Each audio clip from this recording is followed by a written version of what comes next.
Hey there! In this video, I'm gonna make a book nook for a friend of mine who is a real feel-good book queen. So what better than to make a book nook inspired by the French Riviera? Just imagine.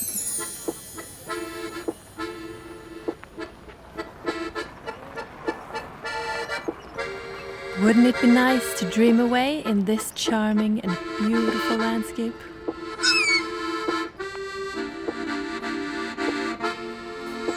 So here's my plan.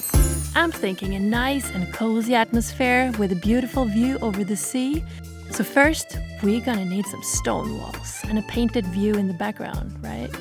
And I think a cool stone fence in the back will give it that charming Mediterranean vibe. Then, a nice little tree, a cute wooden window painted blue, some classic furnitures and a rose bush that climbs up the wall. To top off the romantic French style, we need a lavender plant and of course some adorable tiny books. It's crafting time! So, a book nook is a miniature model that fits in your bookshelf, basically. Starting off with the main structure here, I measured and cut out the walls, top and bottom for the book nook. I used this type of foam cardboard, which after I painted and worked with it, it started bending a little, so I probably use wood next time.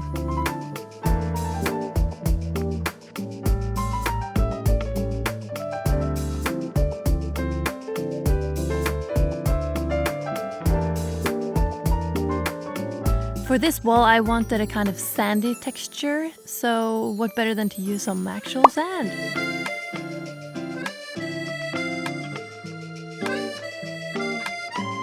I mixed in some modeling paste for the texture and some Mod Podge for it to actually stick to the wall.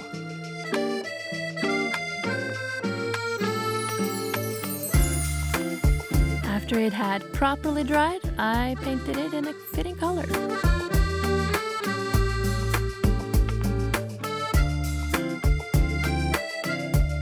It would only make sense to have a nice looking wooden window in the middle of this wall. There's quite a few parts to this, so cue montage.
To make this stone wall, I used something called XPS foam. It's basically a finer grained type of styrofoam, which is perfect for stuff like this.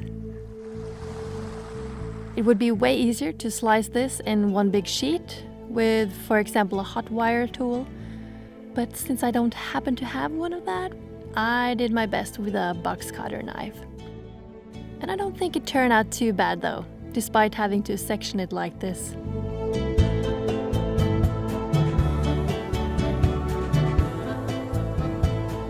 For the view, I wanted to paint this cute coastal town with lots of tiny houses close together.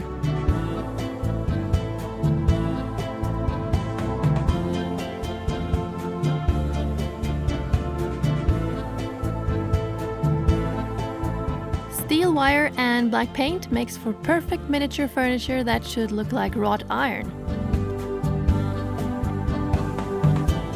I twisted steel, painted it, and made a wicker seat for the chair and a wooden tabletop.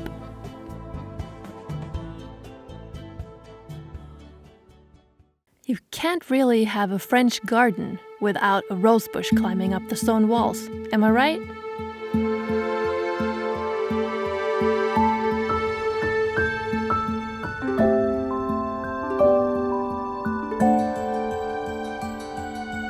A standard office hole puncher came quite in handy for making these tiny roses.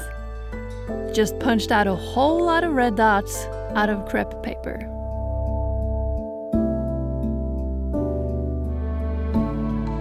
I glued a few of them together in a chain and twirled the chain of petals together.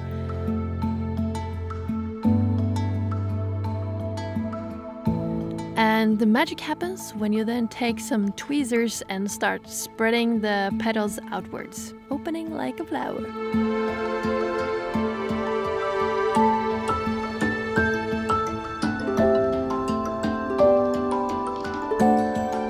So here's how I really did it.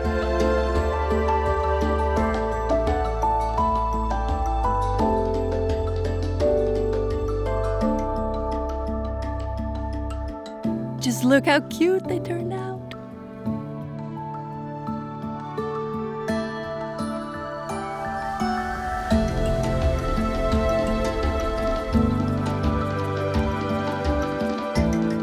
Strips of crepe paper twisted around steel wire turned into these lavender plants.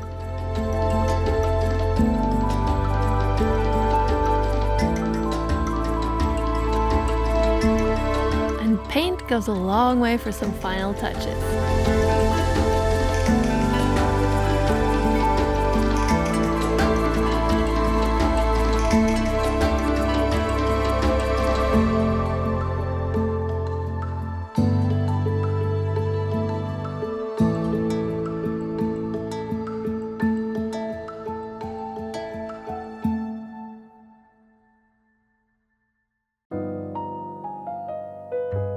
I just adored making this tiny stone fence.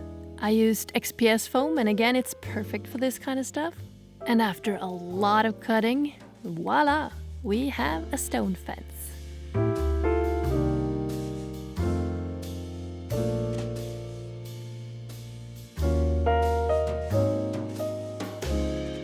We need some more green in here. Make a tree and stick it in a bucket, she thought. Just don't mind the somewhat unrealistic size of the roots.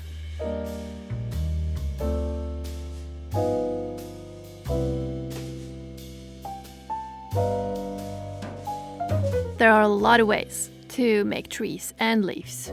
This time I decided to make the tree trunk out of twisting steel wires and leaves made out of crepe paper and glue them onto the branches. To hit somewhere in between looking realistic and saving time. Didn't turn out too bad, I think. I figured out what my friend's favorite Feelgood books were. I made a simple cover layout in Adobe Illustrator with some details on the spine and one-colored backside. Print, cut, and glue.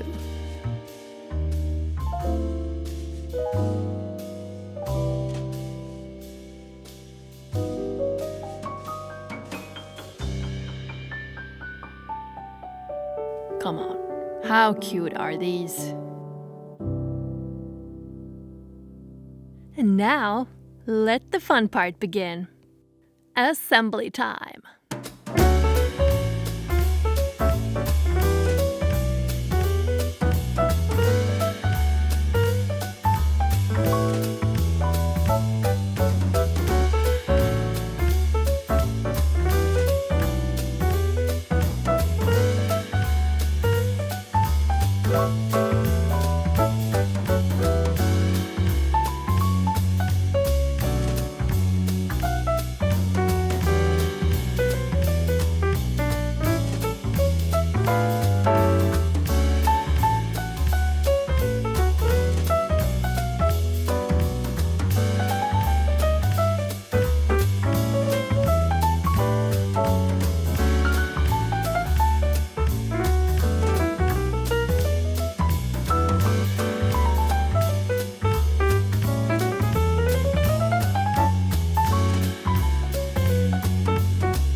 So here's how it went.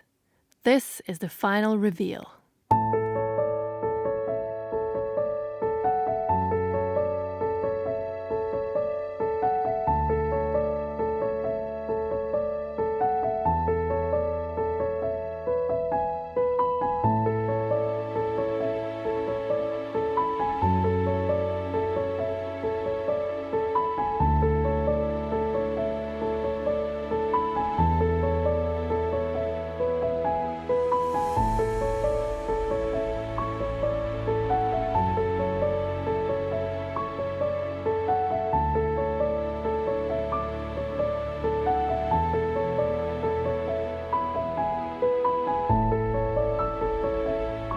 Thank you so much for watching this video. Click here and there and have a great day. Bye!